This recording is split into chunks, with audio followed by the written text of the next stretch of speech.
तो हेलो दोस्तों, आज हम पढ़ेंगे क्लास 10th इंग्लिश बुक का पहला chapter the letter to God. तो चलिए शुरू करते हैं।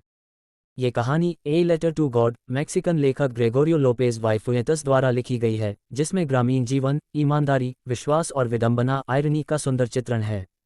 कहानी का नायक लेनको एक गरीब लेकिन मेहनती किसान है जो पहाड़ों की ढलानों पर अपनी छोटी सी खेती करके परिवार का पालन पोषण करता है। वह पूरी तरह से भगवान पर विश्वास करता है कि जो भी होता है उसी की इच्छा से होता है।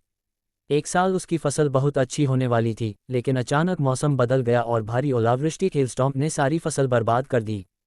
खेत, फसल, पेड़ सब नष्ट हो गए, यहाँ तक कि खाने के लिए भी कुछ नहीं बचा। इस आपदा से निराश होकर भी लेनको का भगवान पर विश्वास डगमगाया नहीं। वह मानता है कि भगवान हर किसी की मदद करता है, खासकर जरूरतमंद की। इसी विश्वास के साथ वह डाकखाने में गया और भगवान के नाम एक चिट्ठी लिखी। चिट्ठी में उसने 100 पैसों मांगे ताकि वह अपने परिवार को भूख से बचा सके और अगले साल फिर से खेती कर सके। जब डाकघर के कर्मचारियों ने यह पत्र देखा तो पहले हंसे, लेकिन फिर उनमें से डाकपाल पोस्टमास्टर को लेनको की आस्था ने गहराई से छू लिया।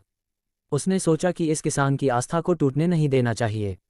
उसने अपने दोस्तों और सहकर्मियों से पैसे इकट्ठे किए और कुछ अपनी जेब से भी जोड़े, लेकिन कुल 70 पैसों ही इकट्ठे हो पाए। उन्होंने पैसे एक लिफाफे में डालकर लेनको को गॉड के नाम से भेज दिए।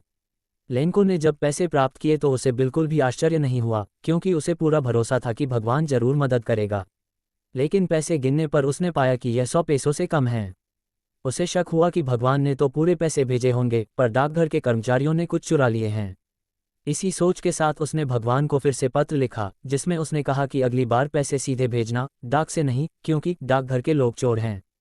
इस कहानी में लेखक ने यह दिखाया है कि सच्ची आस्था कितनी अटूट और सरल हो सकती है, लेकिन साथ ही यह भी कि लोगों की सोच परिस्थितियों के अनुसार कैसे बदल सकती है। लेनको की ईमानदारी और भगवान पर अडिग विश्वास प्रेरणादायक है, लेकिन अंत में आई विडंबना, जहां वह अपने मददगारों को ही चोर समझ बैठता है। हास्य और व्यंग्य का एक मार्मिक मिश्रण है। ये कहानी हमें सिखाती है कि विश्वास कठिन समय में भी आशा बनाए रखता है, परंतु कभी कभी अज्ञानता और गलतफहमी उस विश्वास को एक अलग दिशा दे सकती है।